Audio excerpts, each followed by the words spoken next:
Over the course of the last 25 years, Polyvinyl Record Company has grown from an idea in the heads of two excitable music fans into one of the more versatile and artistically driven record labels of its kind, working with a roster of well over 100 artists and consistently pushing independent music in new directions. In commemoration of this landmark birthday, we've put together the Polyvinyl Podcast to chronologically tell the story of how polyvinyl has evolved over the last quarter of a century. I'm your host, Fred Thomas, and I've been a friend of the labels since the early 2000s. Along with Polyvinyl staffers Natalie Davila, Andy DeSantis, and Seth Hubbard, we sat down and talked to just some of the folks who have been part of each of Polyvinyl's various phases, conducting dozens of interviews and piecing together an oral history of the label from first-hand accounts and collective memories. With each episode, we'll get deep into every era, moving from DIY beginnings to where the label is at today, and looking at how Polyvinyl and their family of artists have navigated the ever-changing music industry while holding on to core beliefs of positivity, kindness, and good music for all you good people.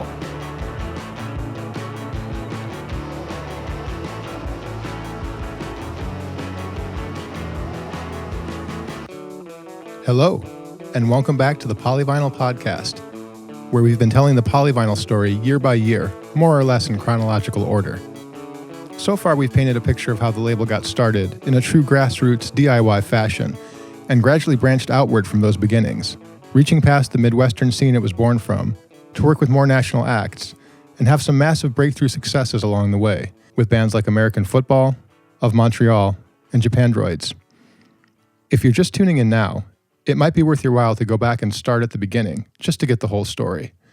Our last episode took us through 2012, at which point Polyvinyl had been growing steadily for just over 15 years, still working with many of their flagship artists as they brought on new bands like Starfucker and began releasing records for Deerhoof, Shoo Shoo, Asobi Sexu, and several other groups that had already spent years establishing themselves before coming to the label. Around this time, Polyvinyl had expanded geographically as well, with a headquarters and warehouse in the hometown of Champaign, Illinois, and a remote office in San Francisco. Now holding it down in both the Midwest and on the West Coast, Polyvinyl signed Bay Area duo The Dodos in 2013. The band had cultivated an unpredictable indie sound, made up of Meric Long's frenetic guitar work and intricate percussion from drummer Logan Krober. The Dodos released their fifth album, Carrier, with Polyvinyl in August of 2013, and performed its lead single, Confidence, on Late Night with David Letterman shortly thereafter.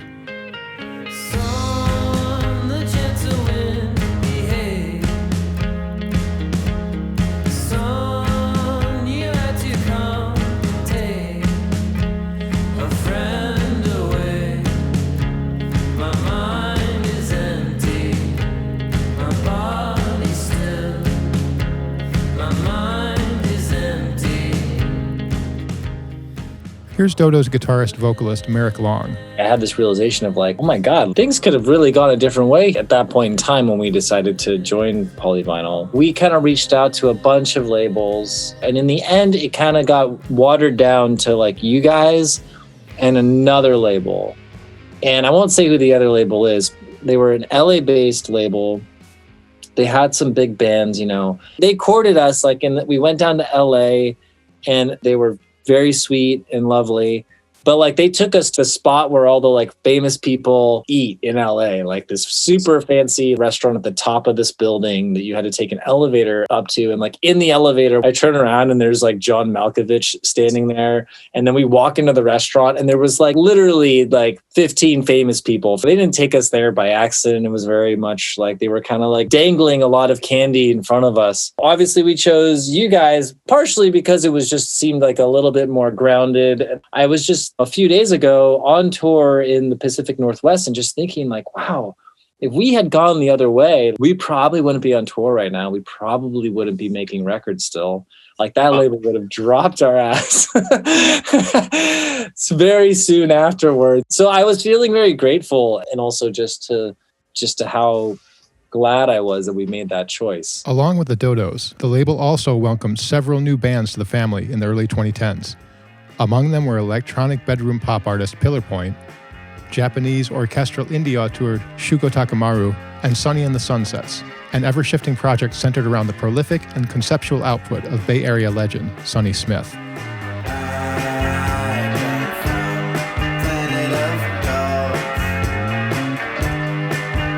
When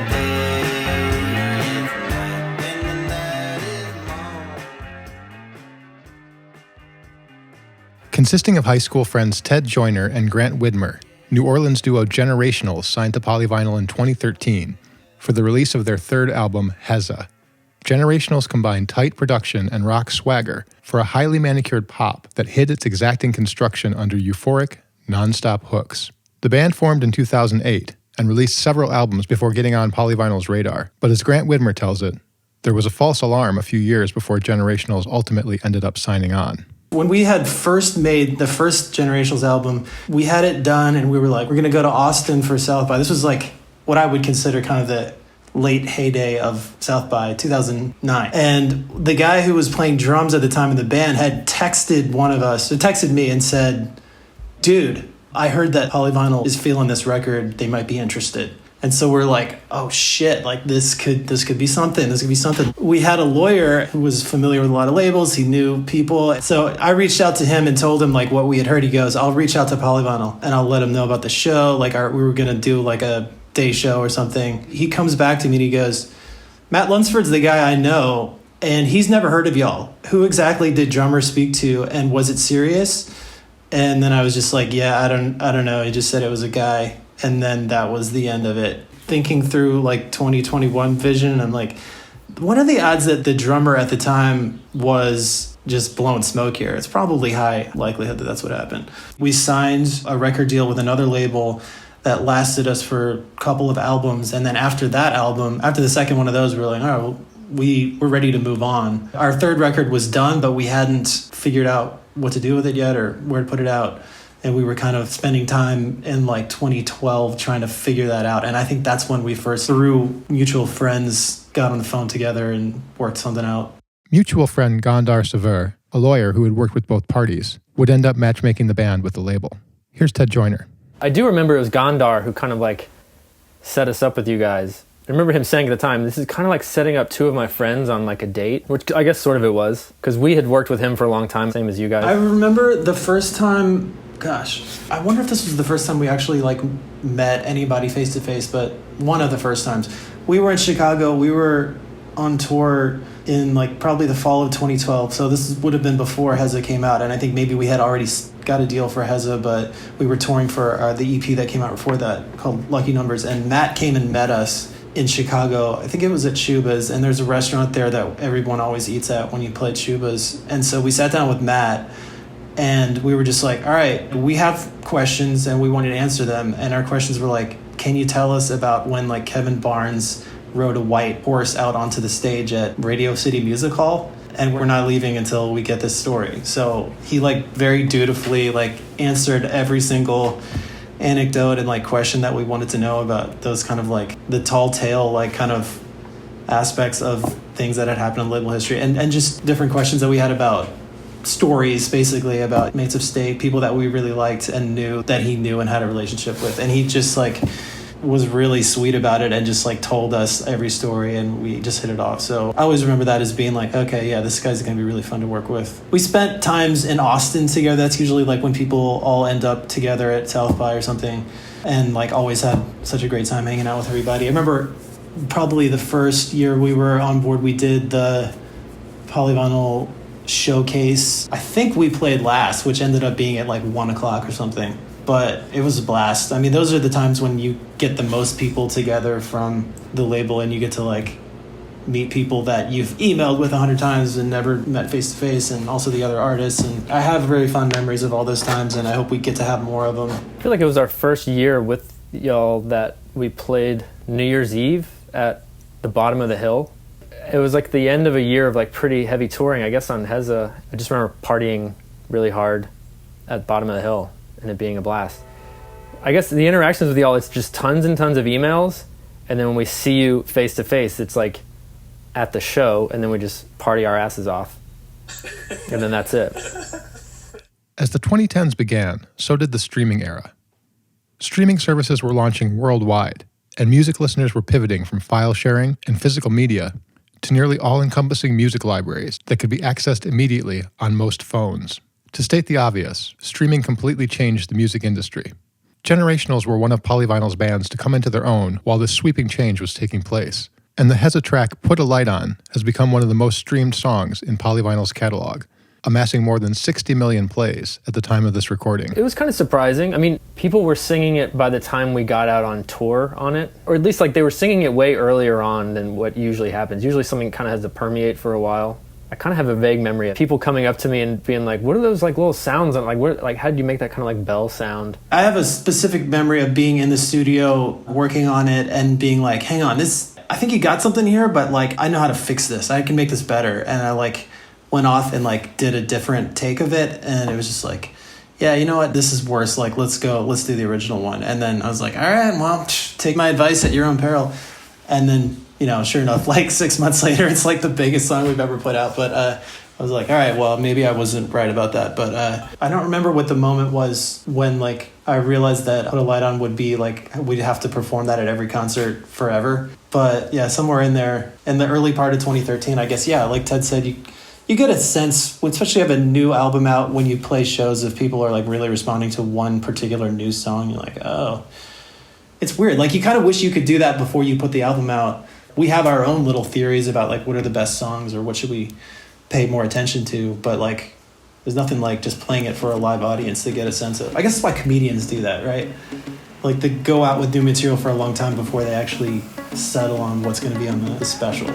It's one wicked road, you gonna make it right. You found your way to go, you gonna take that right. No matter way too long, no matter way too right. You gotta wait too long to run away tonight.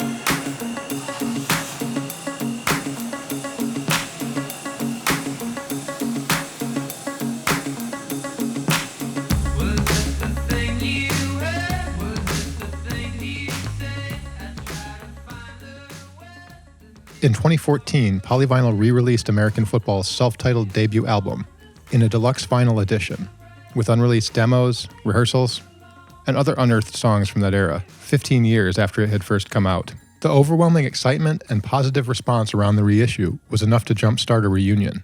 Here's Polyvinyl marketing director Andy DeSantis, remembering how it all came together. Before we started working on the reissue for LP1, I think Steve Holmes had reached out to Matt Lunsford and said that he found a bunch of cassette tapes in his basement that he thought had American football stuff on there. I was super excited to hear what was on there. It was something like 7 cassette tapes or something like that. And then we had those digitized, and we just put all the files on our computer in the office. We just ordered pizza and got some beers and just sat down and listened to everything together. And we just kind of pieced together what we thought would be cool to include.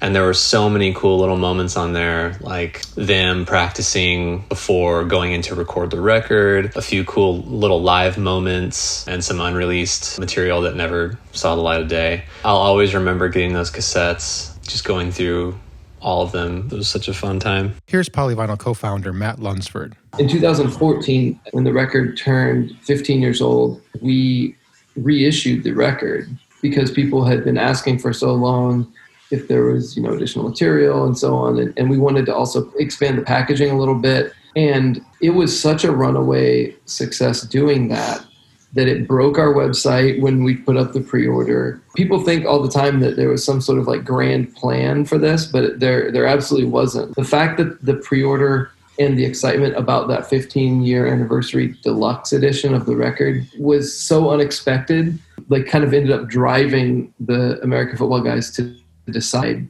that they would play at least a few shows. They ended up playing Pygmalion that year in the fall, and then they went out and played like a couple of shows in New York. Here's Andy DeSantis. Around the time of us announcing the deluxe reissue, we were also trying to get the band to play some shows for years prior, but there was never any interest from the guys. But when we announced the reissue, that was on March 20th, 2014. 3 days later, Mike ended up sending us all an email with a subject line that just said, "Fuck it." And then the email said, "Fuck it, let's play some American football shows." I just remember that being the Kickstarter to everything happening after that. The first reunion shows ended up getting announced about a month later. I still bring that email up and send it around to everybody for fun. It's awesome. It wasn't long before a couple of shows expanded into a worldwide tour, and then in 2016, a record of all new studio material.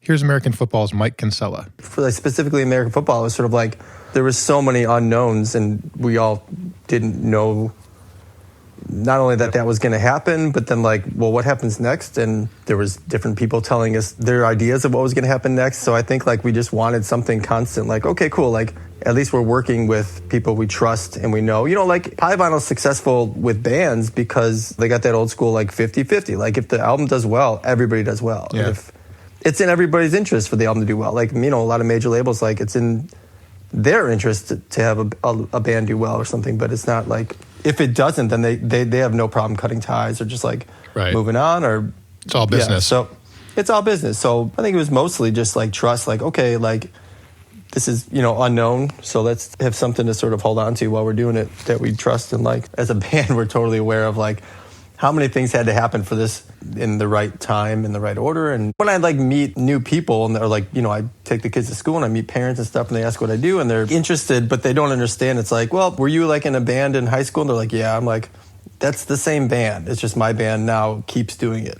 Like, I could have like joined the football team in high school and been friends with all the football players, but I'm pretty stoked to be friends with all the punk kids. Like it worked out pretty good. Like I'm happy where I ended up.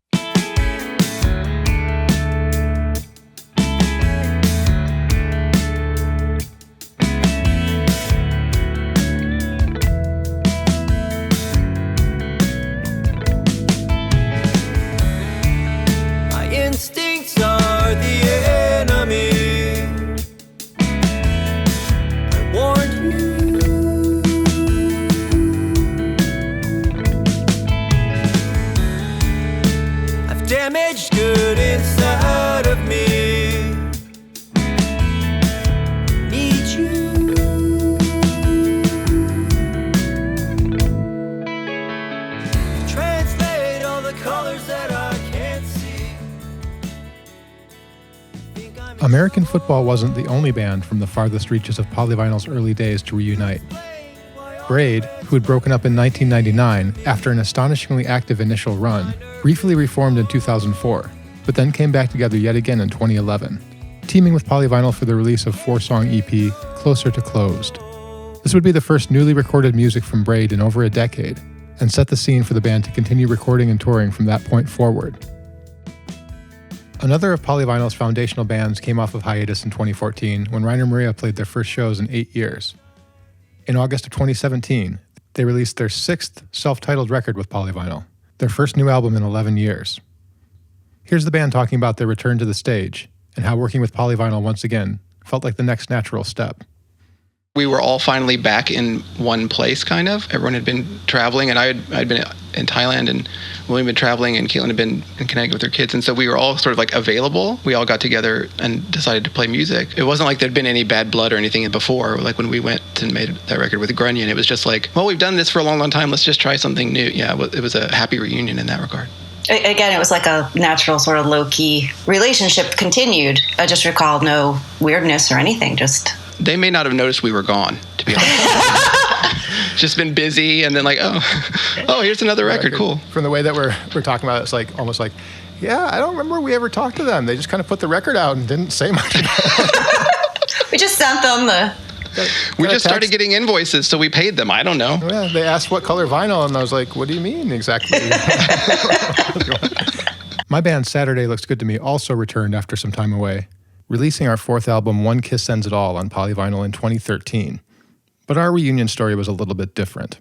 I've put out a good amount of music with Polyvinyl over the years, and I've also helped out with projects like this podcast and other various things. But my single greatest contribution to the label, or possibly even the world, really, came when I decided to pull a legendary prank on Seth, the day our comeback record was scheduled to drop. Here's Seth.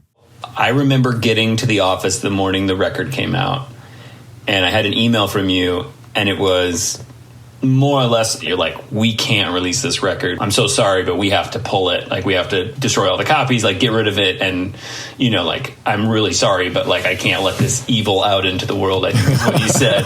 And that should have been, I mean, that line alone should have been the indicator that, like, okay, this is a prank.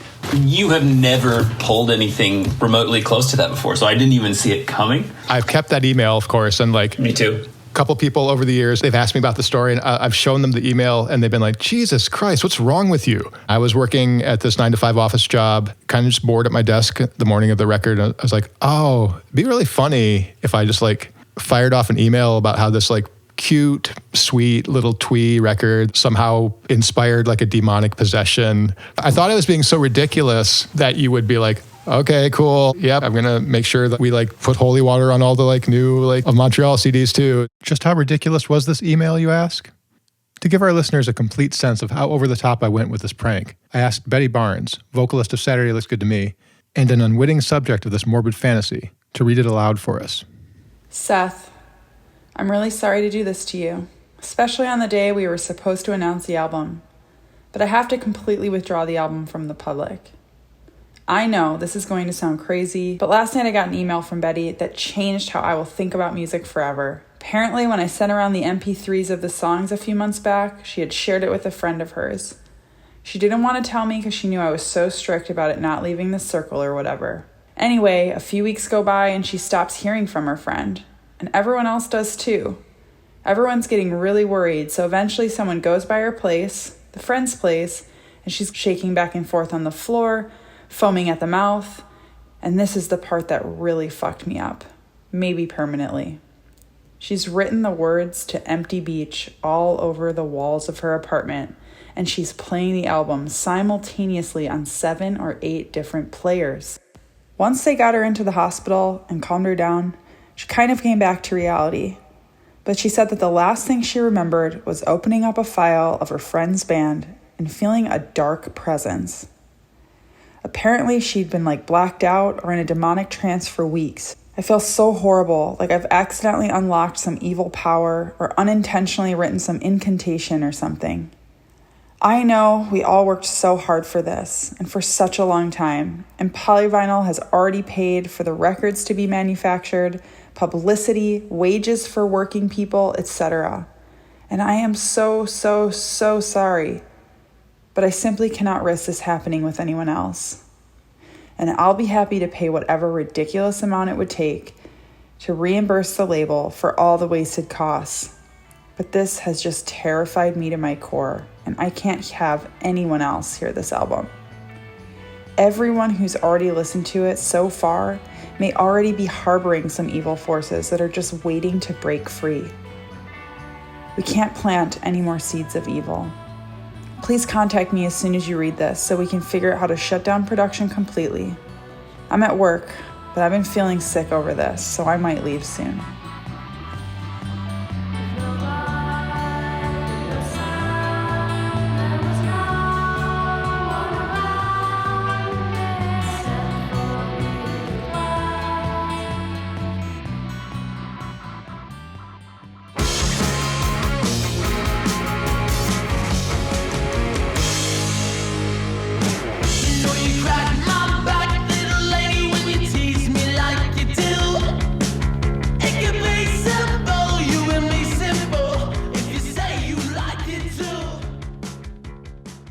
While I was pulling absurd pranks, more serious business was taking place as well, as the label brought on new artists like Painted Palms and Yako Gardner.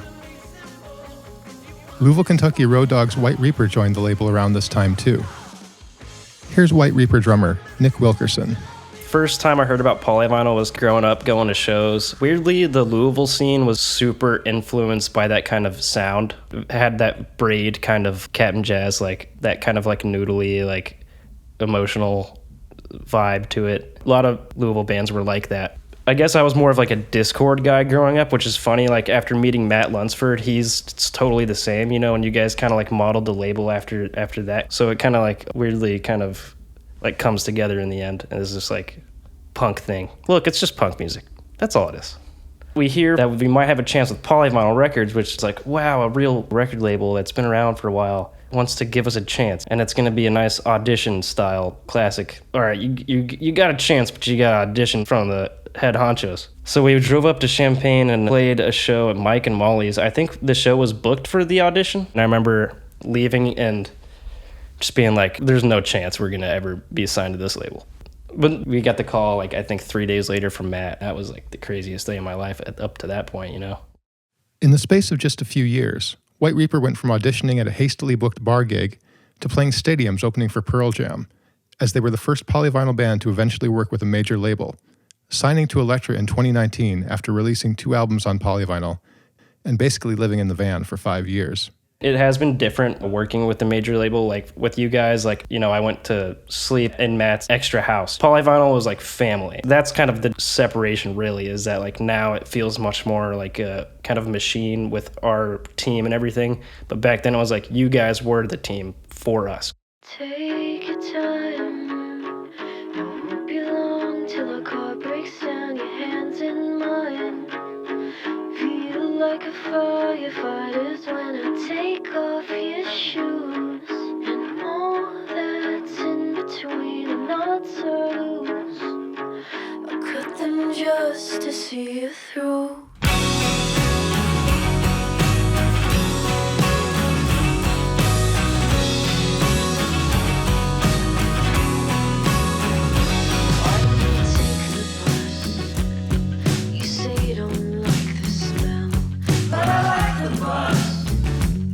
I can be whoever I want to be.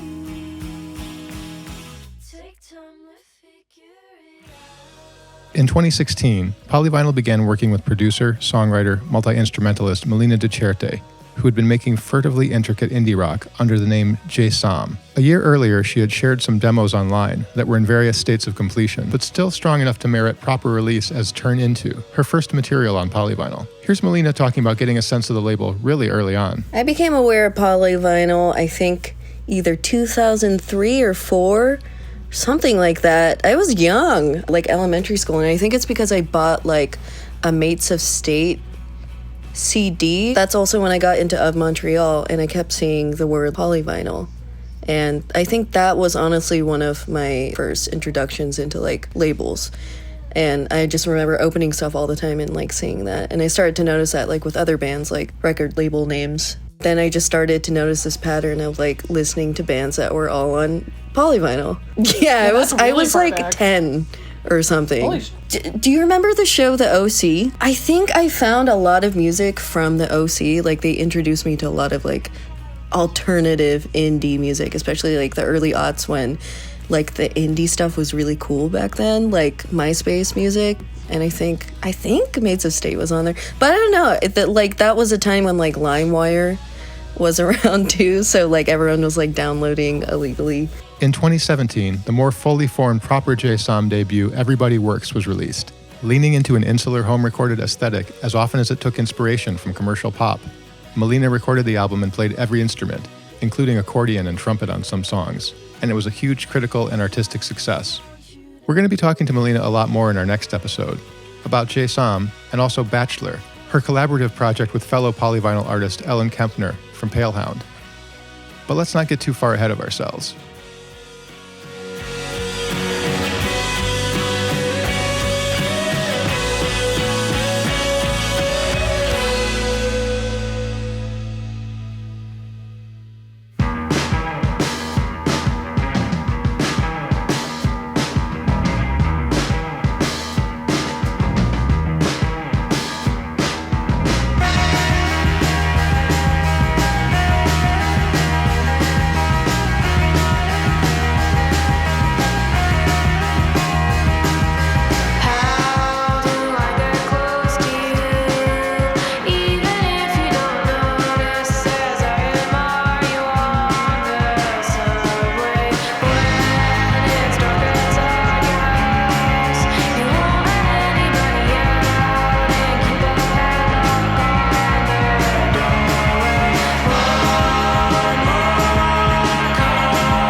Canadian quintet Alvvays formed in 2011 in Charlottetown, Prince Edward Island, before eventually relocating to Toronto. The band's dreamlike indie pop took notes from select corners of the C86 movement, Sarah Records' jangle pop, and the American twee underground of the early 90s, but reached beyond those influences in songs that were uniquely architected and instantaneously captivating. It's not every day that a band gets signed on the strength of a demo, let alone a single song.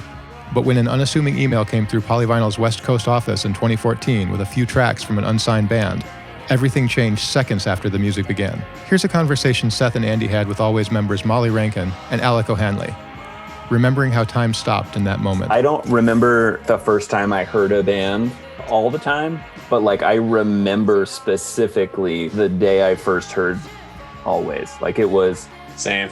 In our San Francisco office, we got a SoundCloud link with Adult Diversion and Archie, and like that was it. And like by the time Archie was done, I was emailing Matt being like, we got to sign this band. It was like literally like that was the way it went down, and it was something that like I always remember. Any regret?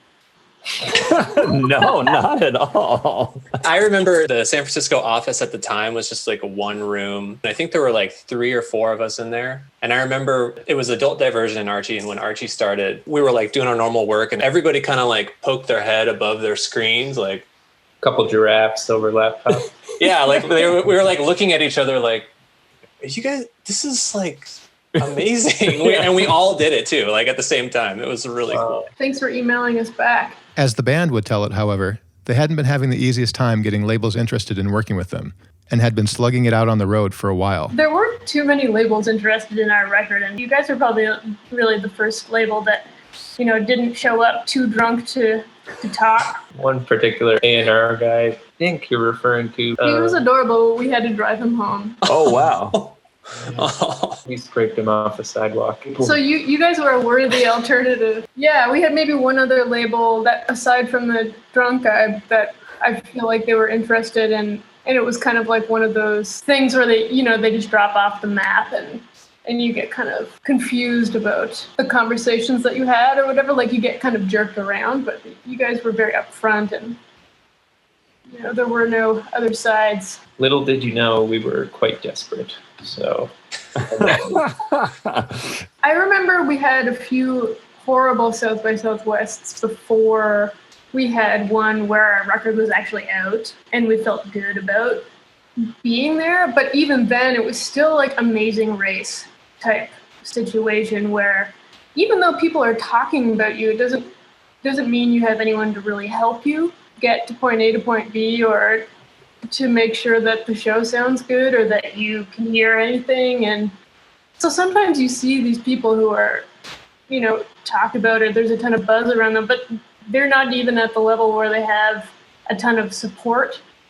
So we've seen so many bands like that at South by Southwest where they're just having meltdowns on stage, but if you go on the internet, you think they're like on top of the world.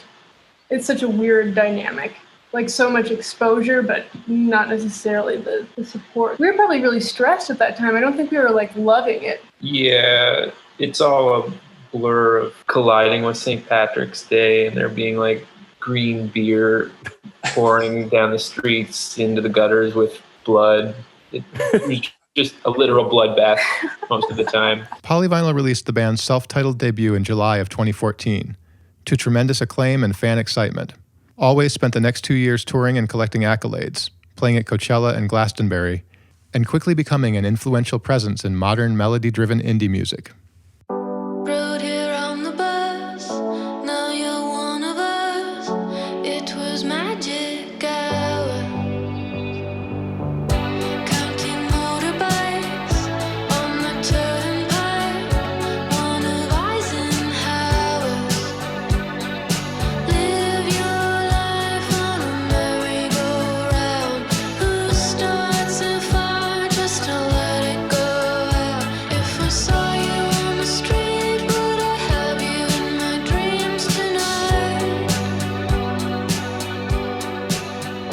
If I saw you on the street, would I have you in my dreams tonight? The recording process for the band's second album was lengthy and sometimes arduous, but you'd never know it from the pristine and effortless glow of the final product, or how relaxed of an attitude the group seemed to have externally.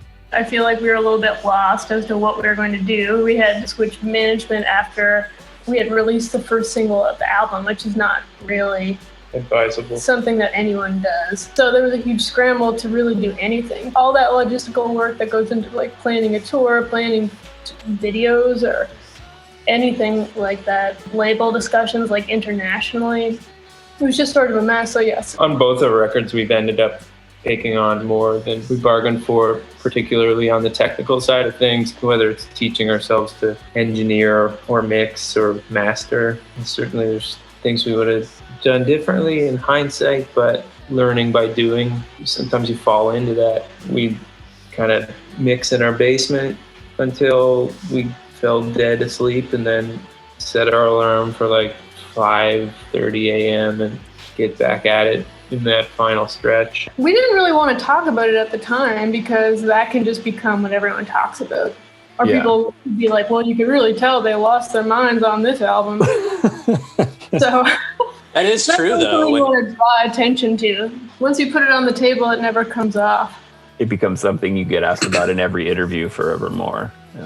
You know, you don't want the story to be struggle all the time. Second album, Antisocialites, was released in September of 2017, presenting the world with 10 more Alvvays songs rendered in higher definition, but somehow capturing an even more arresting view of their otherworldly, highly catchy pop amalgamation.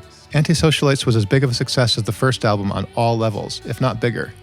But in the years that have passed since its release, Alvvays have repudiated the expectations so many bands face to stay in a constant cycle of touring and new releases, working instead at their own pace and on their own terms. From a broader perspective, I think it's kind of demeaning sometimes the level of promo and different things that I feel like old bands never had to do. The things that new bands now have to do in order to get themselves out there. And some of it's great and some of it is a little bit. See the value of being a squeaky wheel at the right time, but touring itself is promotion, focus on the product, the art. I mean, we've shot ourselves in the foot though, for sure. I think we probably could have done it a lot better. We could have split the difference a little. It's just conversations like these that reinforce any sense of accomplishment or something, because we've never played a late night show. There's all these things we've yet to do, sort of thing. So to me, when I think back on like bands like REM, you know, they played these things. They got these sort of milestones. I can flick on their Daytona concert, Spring Break 84, Murmur just coming out, and it's bonkers, you know. And we don't really take the time to look in the mirror too long. Whatever roads it took to get there, Alvvays has become a key piece of not just Polyvinyl's story, but the indie landscape on the whole.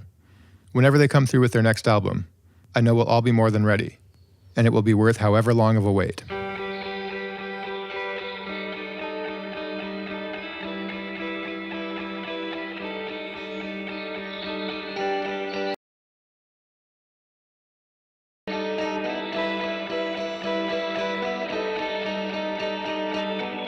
You expressed explicitly your contempt for matrimony. You still didn't want to pay and will not risk the alimony. We spent our days locked in a room, contained inside a bubble. And in the nighttime we go out and scour the streets for trouble.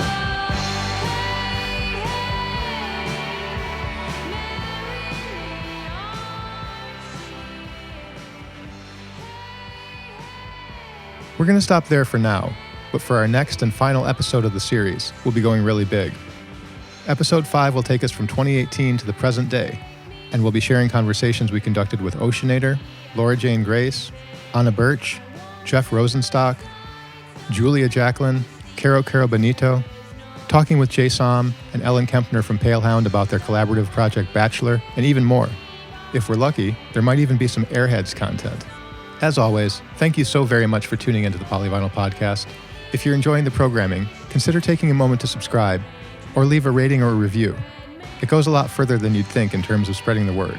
Follow @Polyvinyl on socials to keep up with all things Polyvinyl, and use promo code PVPodcast to save 10% on your next order from our web store at polyvinylrecords.com. I'm your host, Fred Thomas, and until next time, take care of yourselves and be kind to each other.